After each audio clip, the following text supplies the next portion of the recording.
First, the Honorable Minister will give her opening remarks. Thereafter, we'll be taking questions from you. Before I request the Honorable Minister, I must request you all to please follow the norm of one organization, one person, one question, please. Don't club too many questions together. That will help us give opportunity to more friends. With this, I request Honorable Minister of Finance to please begin the opening remarks.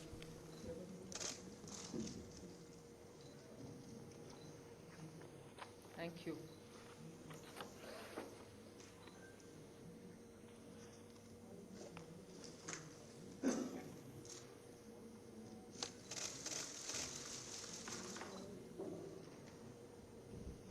Good evening, and thank you for being here now after the budget has been laid on the table of the House. As opening remark, I'll just give a few indications of what has been highlighted in the budget. Broadly, I think the 4 emphasis points are on empowering women, giving a lot more attention to the SHG groups which are in the rural areas, trying to scale them up, give them the opportunity to brand and produce and also market their products in a far more scaled up and professional manner.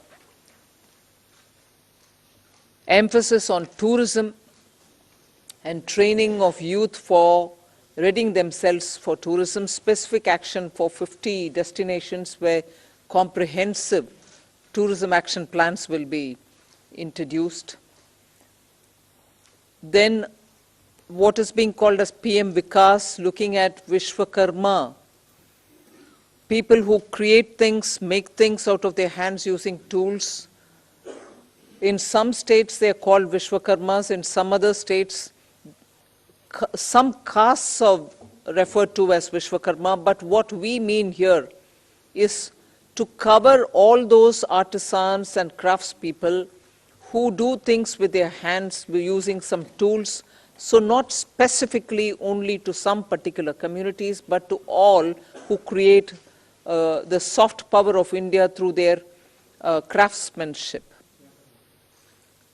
Then the 4 is green growth, the 4th one, which is in every sphere of life we have policy interventions and enabling provisions made so that India moves fast on the transition to renewable energy, the investments made for hydrogen mission, renewable energy transitional facilities which we need, natural gas, and also looking at biogas, also evacuation of power from renewable energy sources located in Ladakh to the rest of the country.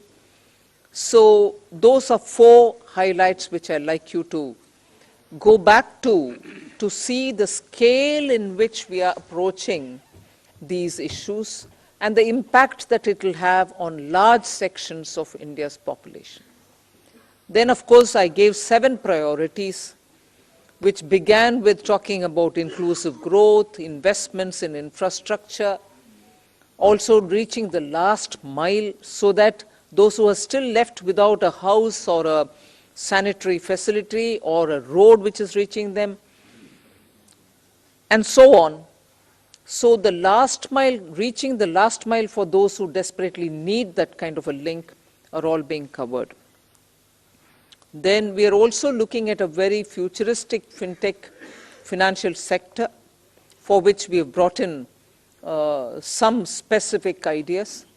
We are looking at also improving the industrialization of this country where people will be trained for Industrial Revolution 4.0, which means they're going to be trained for AI, IoT, using Web3 in other words. So training manpower to ready themselves for industries which are rapidly becoming industrialized in the Web3 context. Then digital economy, unleashing the digital power of India in various walks of life, setting up an artificial intelligence research center, in Center for Excellence. So all these are in Part A. There's a lot of increase in the agriculture credit availability, 20 lakhs being made available for agriculture credit. Also a sub-scheme under the PM Matsya Sampada Yojana, making sure that people living in the coastal areas are going to benefit from it, fishermen are going to benefit from it. Now, if largely the Part A has looked at these, Part B has aimed at rationalizing the customs duties, also making sure personal income tax, after a very long time, has had substantial changes which will benefit the middle class. And also because this country has been waiting for direct taxation to be simplified, also waiting for direct taxation to be a lot more easy in compliance, and therefore the new taxation regime that we brought in for direct taxation 2-3 years ago has now got greater incentives, greater attraction, so that people can unhesitatingly move from the old to the new. Of course, we are not compelling anybody. Those who want to remain in old can still remain there for enough justifications that they can have. But the new one obviously is now attractive because it gives greater rebate. It also provides for a simplified and smaller slabs, lower rates of taxation, and also slabs which are nicely broken down. So with all this, I think the budget, I've not gone into specifics, but I thought as an opening remark, this much will be sufficient to say this is a budget which is beautifully balanced, both growth considerations, because the capital investment has never before seen double-digit investment announcements. 10 lakh crore, which includes 1.3 lakh crores being given to states, is going to give a big leg up for capital investment from government.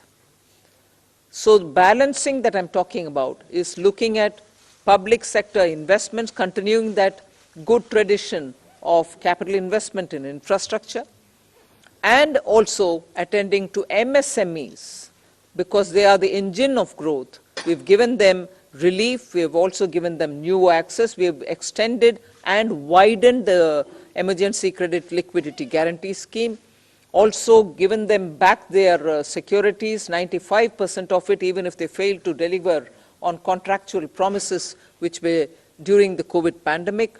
So the balancing is, one, we could sustain the capital infrastructure expenditure from the government, simultaneously in the private sector give a lot of push and impetus for the MSME, and not forgetting the individuals, the middle class individuals who needed that kind of a tax breaks and relief through taxation.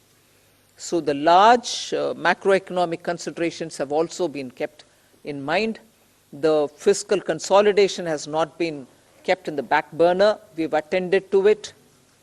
We are respecting the glide path we gave ourselves 2 budgets ago.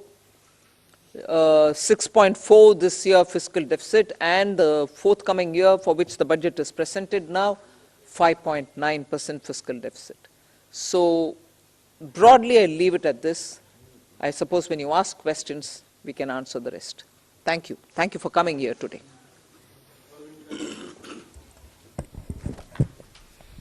Good afternoon. Here from Hindu Business Line. तो वित्त मंत्री निर्मला सीतारमण को अभी आप सुन रहे थे, और उन्होंने बताया कि आज बजट के अंदर क्या महत्वपूर्ण बातें रही हैं। 7 ऐसे बड़े, आप ये कह सकते हैं कि पॉइंट्स रहे हैं इस बजट के, जिस पर वित्त मंत्री ने एक बार फिर से अपनी बात को रखा, और उन्होंने कहा कि एक तरीके से अगर आप देखेंगे तो ये जो पूरा बजट है, ये समावेशी बजट है। इसमें हर एक शख्स का जो ख्याल है वो रखा गया है, और इसके अंदर कोशिश ये की गई है कि अंतिम माइलस्टोन तक भी जो तमाम योजनाएं हैं वो पहुंच सकें। और इसलिए आज वित्त मंत्री ने बजट पेश करने के बाद प्रेस कॉन्फ्रेंस के माध्यम से इन बातों को रखा है। तो ये बड़ी जानकारी और बड़ी अहम जो बातें हैं वो आज अभी वित्त मंत्री निर्मला सीतारमण के द्वारा रखी जा रही थी। एक बार फिर से उन्होंने दोहराया कि किस तरीके से इस बार का जो बजट है उसके अंदर हर एक, आप ये कह सकते हैं कि जो तबका है उसके लिए कुछ ना कुछ स्पेशल जरूर किया गया है। आप चाहे एग्रीकल्चर के लिए देखिए, आप इंफ्रास्ट्रक्चर के लिए देखिए, आप हेल्थ के लिए देखिए, इसके अलावा इन्वेस्टमेंट के लिए अगर आप देखिए, और ओवरऑल भी अगर आप देखेंगे तो हर एक क्षेत्र को यहां पर कहीं ना कहीं कुछ ना कुछ इस बजट के माध्यम से दिया जा रहा है। ये बात एक बार फिर से वित्त मंत्री निर्मला सीतारमण के द्वारा दोहराई गई है। तो ये उन्होंने कहा कि बजट के अंदर हालांकि बहुत सारी ऐसी बारीकियां हैं जो बहुत डिटेल में उन्होंने आज जब बजट पेश किया है तो उन्होंने सामने रखी हैं, लेकिन कुछ ऐसे अहम पॉइंट्स हैं जिसका एक बार फिर से वित्त मंत्री निर्मला सीतारमण ने जिक्र किया, जिसमें टैक्स रिबेट की उन्होंने बात की। इसके अलावा किसानों को आपने देखा कि किस तरीके से और सपोर्ट दिया जाएगा। इसके अलावा ग्रीन फ्यूल की बात अगर करें या ग्रीन एनर्जी की आप बात करें, या फिर आप देखें कि जो खेती है, जैविक खेती है, उसको किस तरीके से बढ़ावा दिया जाना है, या एमएसएमई सेक्टर्स की आप बात करें, इन सारे विषयों को उन्होंने कहा कि ये आप मान सकते हैं कि ये सोल हैं इस बार के बजट के। और ये बड़ी बातें अभी वित्त मंत्री के द्वारा कही जा रही थी प्रेस कॉन्फ्रेंस के माध्यम से।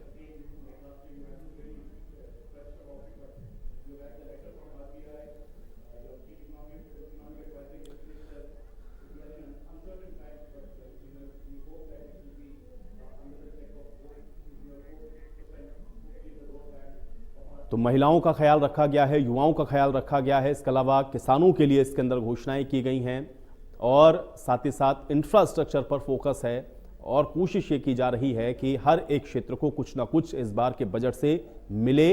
राहत के तौर पर जो सबसे बड़ी बात है वो ये है कि टैक्स स्लैब में एक बड़ा परिवर्तन कर दिया गया है। 7 लाख रुपए तक अगर आप अर्न करते हैं और आपकी आय 7 लाख है तो आपको कोई टैक्स नहीं देना है।